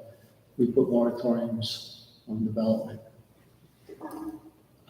Sometimes they're not very popular, and I see what you're trying to do. You want to revise your land development code or your comprehensive plan. That makes sense. You have a lot of beautiful old homes in this town. That's one of the reasons why I love Lawrenceburg, because in my lifetime, it still is the same. It hasn't been ruined. Florida's been ruined as far as I'm concerned. That's why I spend more and more time here, because they've knocked everything down and they've built one strip mall after another. It's ruined. You have a beautiful town. Perhaps your moratorium should be shot down because it wasn't real well written. I don't know. Perhaps a resolution from the town board for just the particular parcel that you're talking about, the Dollar General. I've looked at the rendering of the Dollar General, and I see that they've tried to make it blend more with the town. I don't think it's a good location. That's my personal feeling, because I go in and out of the little diner there, and during the summertime, it's really hard to just pull out onto Main Street. And if you're gonna have more traffic there because of the Dollar General in a tight lot, and you're gonna have 18-wheelers going in there to bring, whatever their retail product that they're selling. When I go up to Chestertown, I see where the Dollar General is on the outskirts of town. I just wonder why they didn't put it there. I'm just giving my opinion as someone who has come here for so long, and just see that, please, the moratorium is not popular. There's a lot of angst against that, but please try to protect your town. Keep that quaint ambiance that you have. That's all I can say. Thank you.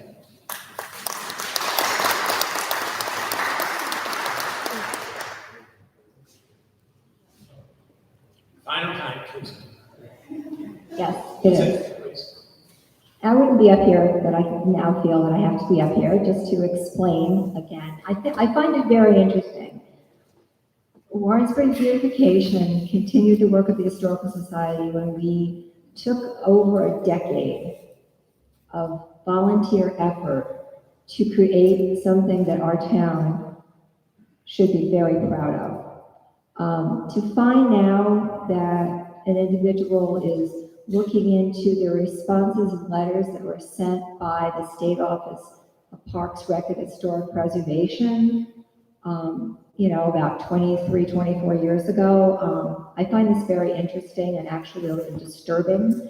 But the fact is that people have put their properties on the National Register as individual listings, as did Florence Carrington in 1985. Another example is the Mixture Blacksmith Shop across from Miller Antiques and More. And that was later, that was after the Hamlet Warrensburg Historic District had been established.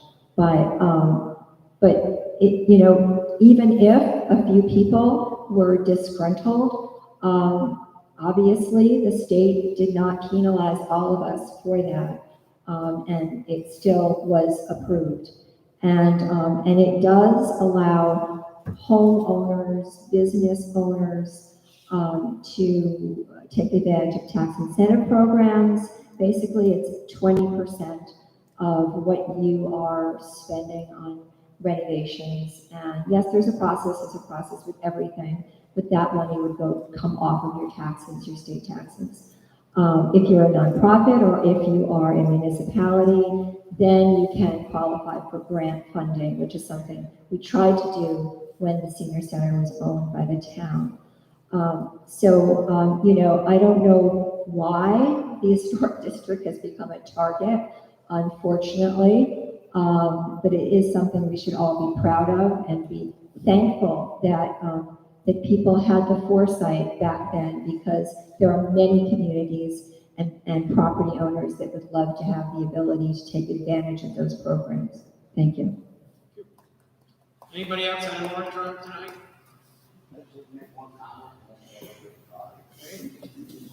Please state your name for the record. Ed Murphy, Harrington Hill.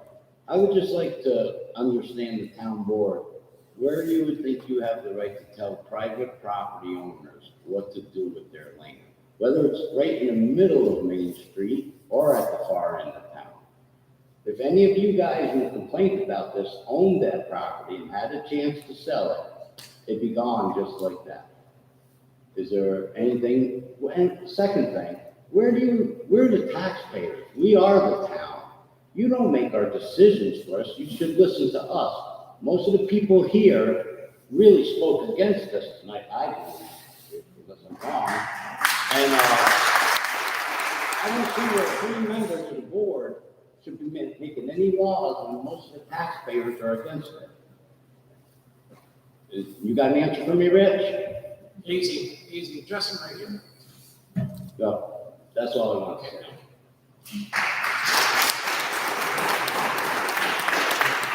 Anybody else?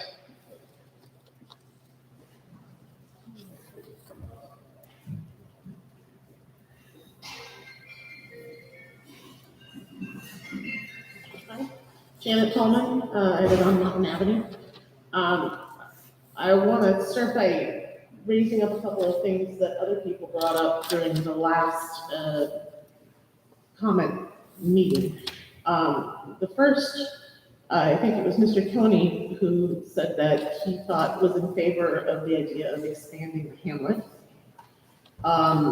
The second, which is an interesting idea, the second was, I didn't get the gentleman's name, but the developer that spoke during the last meeting mentioned that a lot of our town's issues with development could be solved with putting in place an architectural review. Both of those things would logically come up when the town goes through our zoning rules.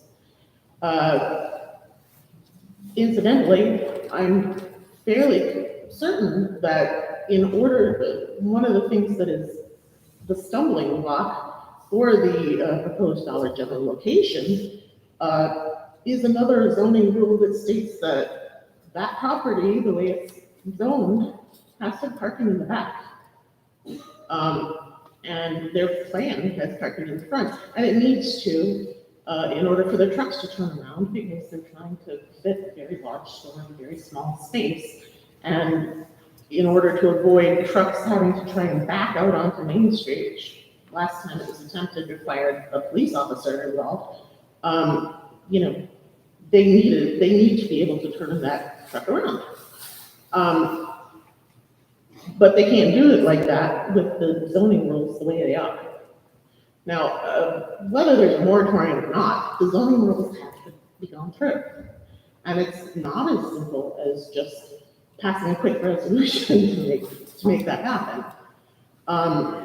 So I think that the other thing is that the projected Dollar General store, it's not going to happen this year. Honestly, the way it's going right now, it doesn't look like it's going to happen next year. There are a lot of problems with a project as proposed that are going to run into roadblocks here at the town level, and then again at the county building department level. And that has nothing to do with the moratorium, except that the timeline for both of them could be accomplished at the same time. Just because the moratorium is happening, I don't think necessarily that the planning committee can't continue to review the proposed work and the developer can continue to try to meet the requirements of the planning board and the county. And again, the county review process is gonna take months and revisions. It definitely will. So I guess I'm honestly in favor of whatever the board decides. Because ultimately, with respect to the proposed Dollar General location, it's the moratorium, as long as we get to the point where we're actually revising the zoning rules, which is the important thing here, the moratorium doesn't actually change anything for that. So, peace. Are you, please get up to the mic, please. So I respectfully disagree that that's an inaccurate statement. The moratorium, as it's currently drafted, states that this prohibition includes any development for which applications are currently pending, unless all necessary approvals have been obtained and physical project construction has substantially been commenced as of, and then there's a blank date. However, that's assuming that that date will be the date that the moratorium is passed. I'm going to just reiterate my request that if the board's going to consider this moratorium, then it must exempt all pending applications, including the Dollar General application. And I also just want to remind the board and the town, including the public, that you have a site plan review process. That site plan review process is exactly some of the issues that we're hearing related to traffic and design standards and all those things that the planning board already has under your zoning code, the right to review and comment on and make the project the best project it can be. And again, the developer is fully willing to work with the town to get it to where everyone is comfortable. And we look forward to proceeding. Thank you.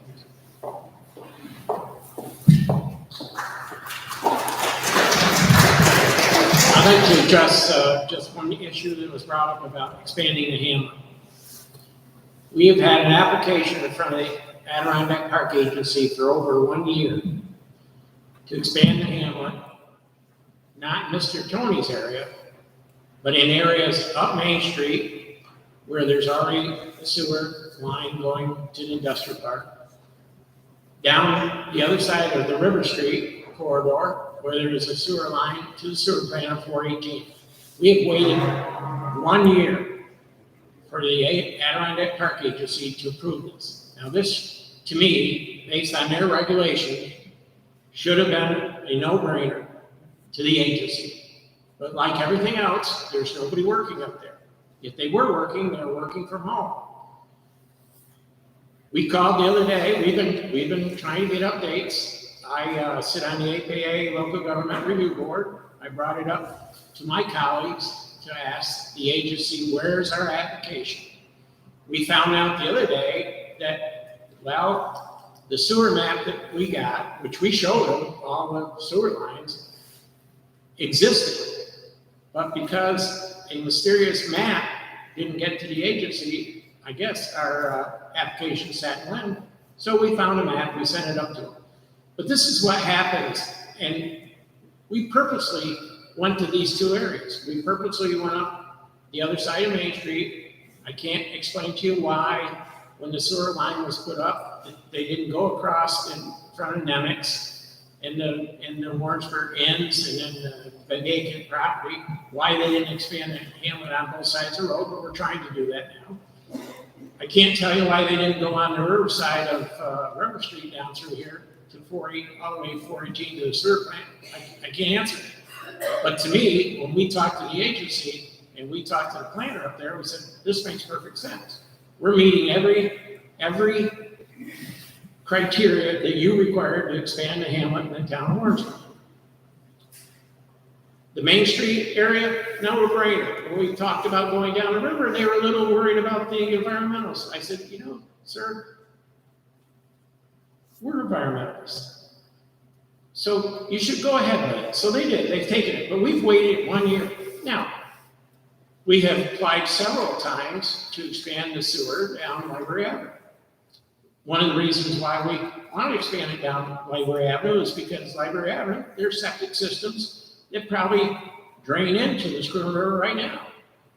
And we've tested them and we've applied for numerous grants, Library Avenue. In fact, we're in it again to get the money to go down Library Avenue. So when we go down Library Avenue, we get the sewer line, then we'll go for Hamlin expansion here. But it's not as easy as everybody thinks. We've waited over 1 year. In fact, it's been more than a year to meet the criteria. So I called the director the other day and said, where is our application? They're working on it. I hope to have something by the fall, but we will continue to expand the Hamlin. We understand, but there's certain criteria you gotta make. We met the criteria and we still get held up by the EPA on this one. So I just wanted to bring that into, because it is not like we're sitting idle. We don't sit idle. We try to do the right thing for the community all the time. So, anybody else wish to talk on the moratorium? Can I just ask a follow-up question?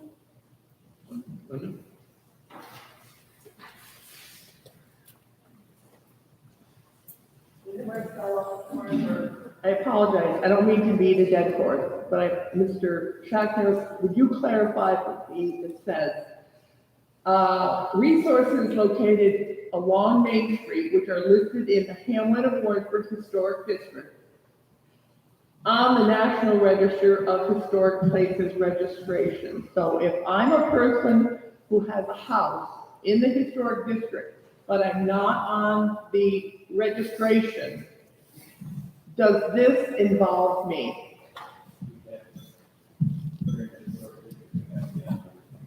No, you don't. No, you do not.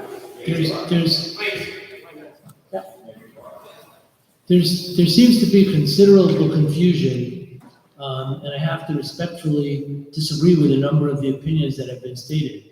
As written, not as revised, because there haven't been any revisions approved by a majority of the town board, but as written, we were directed to prepare a proposed moratorium that restricted development of all properties along Main Street in this historic corridor, not that are officially designated as historic, but in this historic corridor, from the municipal boundary with the town of Lake George to, is it 3rd Street or 4th Street, whichever one, 3rd Avenue.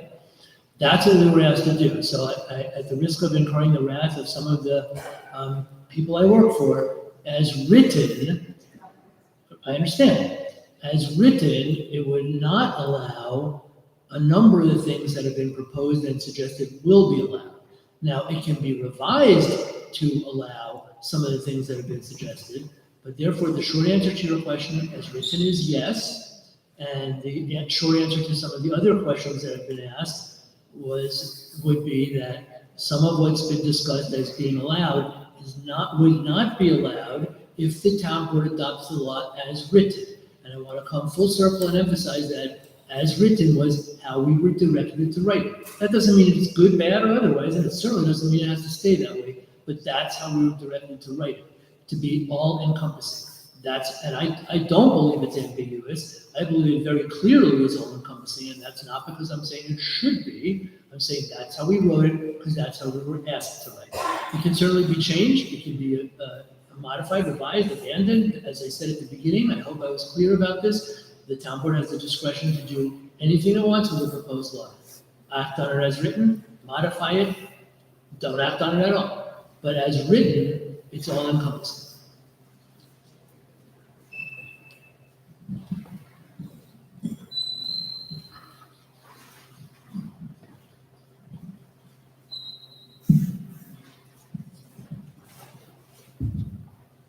Does anybody else wish to address the board on the moratorium? I just have a question. If it's on moratorium, I'll take it. Please step to the microphone.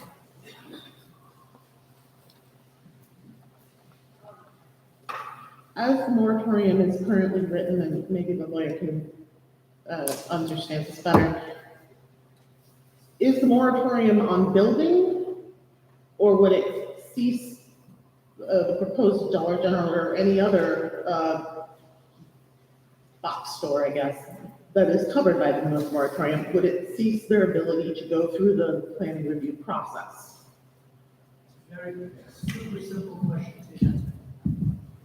somebody quoted it verbatim, I think it was the attorney for the applicant, for the plaintiff. We were specifically directed to include in the proposed moratorium a restriction so that applications would not be allowed to be accepted, reviewed, or approved during the moratorium process. The attorney for the quoted it, I believe she read it verbatim.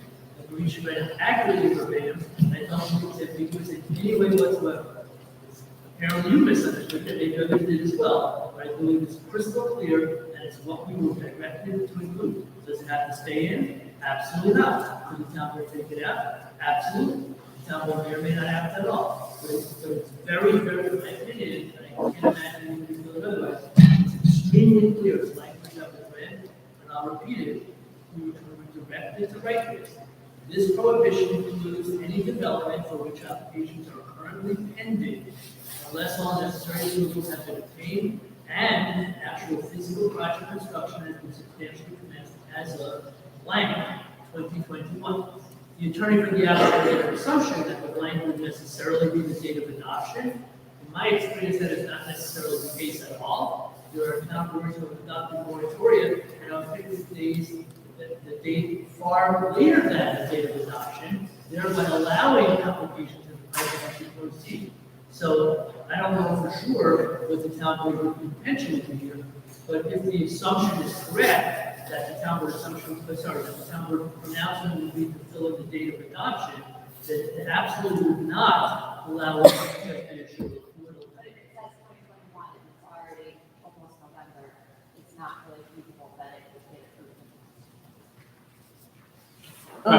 In that case, I would just like to state my opinion. I feel that the moratorium, if passed, should not be on the planning process, but on the building itself. So that if there is something that someone wants to go forward with, putting forward to the planning board and going through the process of review, that they can do that time during the period of the moratorium. That's what I'm thinking. Okay, seeing as everybody, I believe, has had a chance to speak tonight, personally, I feel that there's still a lot of loose ends in this, the way it's written. I don't think we're prepared tonight to vote on this. I think we need to go back and discuss it, all five of us discuss it, and with our attorney, to try to get the language correct, because the last two times we've come here, things seem to be a moving target. So I, for one, would like to see us just adjourn this public hearing and do some more work on this moratorium and rewrite it. I don't think it's certainly is not what the public wants. And I just don't think we should move on it, and that's just my opinion at this time. So I'll ask, go down the board, Councilman Alexander, how do you feel? I agree. I got all the comments in line. There's been some talk about traffic with Dollar General. Anybody that's ever shopped at Cumberland Farms, folks, and I run a business next to it, we stop traffic with gas tankers pulling in every other day, stopping traffic, backing in to drop off gas, beer trucks backing in to drop off beer. Happens 3-4 times a day or a week. And so if perhaps back in the day when the illustrious state of New York gave us this beautiful Main Street, took all our parking away, that would have been solved a lot of issues, because I don't think traffic is going to be that big of a thing.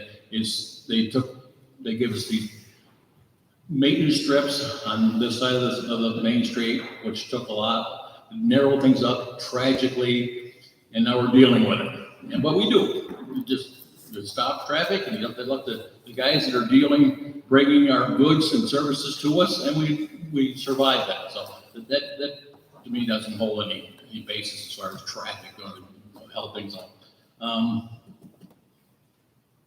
Kevin is for years used the moniker in he says Warrensburg open for business. He said it dozens of times. And if this happens to go through, I think it's going to be Warrensburg closed for business. And I hope our local weekly newspaper that found it But I can't understand why last town board meeting wasn't even captioned in this week's edition at all. It's got this referendum, this moratorium, a lot of traction, and the last board meeting was not even in the paper at all. So I don't understand why it was selective reporting, if you want to call it that, but I found that interesting. So that's, in a nutshell, I agree with Kevin about pausing this pause.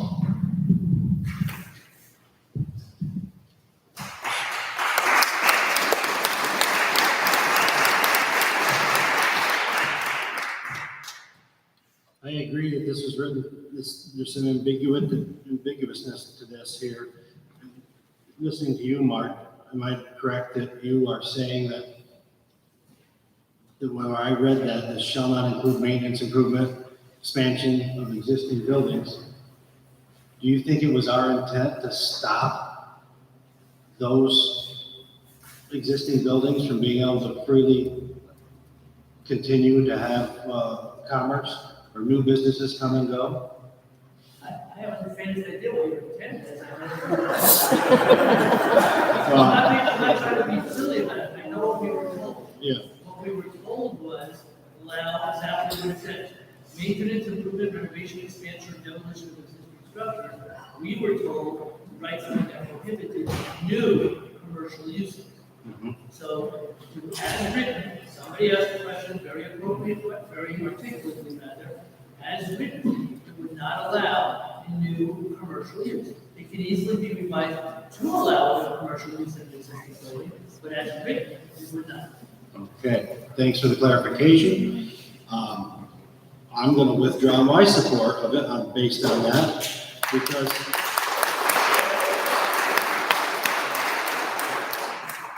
our intent was to have some control over any new box stores that come in and they're going to build something brand new, and hopefully that can be done through the planning process. Hopefully our people will be heard at the planning board level, and maybe we can even begin to talk about some sort of architectural design that would enhance it, maybe, like I said, we did end up with a beautiful Rite Aid. Maybe we're gonna end up with the best Dollar General in the country. Maybe we end up with a half Dollar General. I don't know. I personally think it's a small lot for a large building.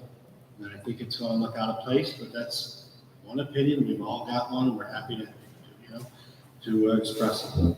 So I can't personally go forward with shutting down business of those for this one particular ordeal. I understood to be that we were going to allow businesses the existing buildings to come and go.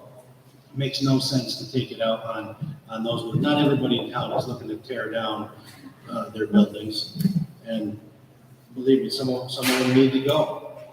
But I'm going to defer to my colleagues, and we can either go back to the drawing board and make it say what we want, or but at this point in time, it's not ready to go.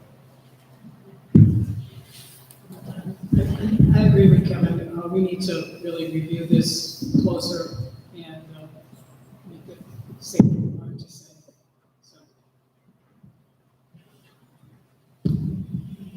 I'd like to thank everybody for coming out and sharing all the views that you did this evening. And I'd also like to state that there's many people that didn't come out tonight that have shared their opinions with many of us. The draft as written is flawed, and I agree with Supervisor Garrity that we need to sit down and review it and perhaps even reconsider our approach. And I'm pleased to hear that the supervisor is ready to move forward with the review of the codes. And if we do that, maybe we don't need a moratorium. But the most important thing is that you people are the voice of the community, and we're here to listen. And I thank you for bringing that, your points of view to our attention. Thank you.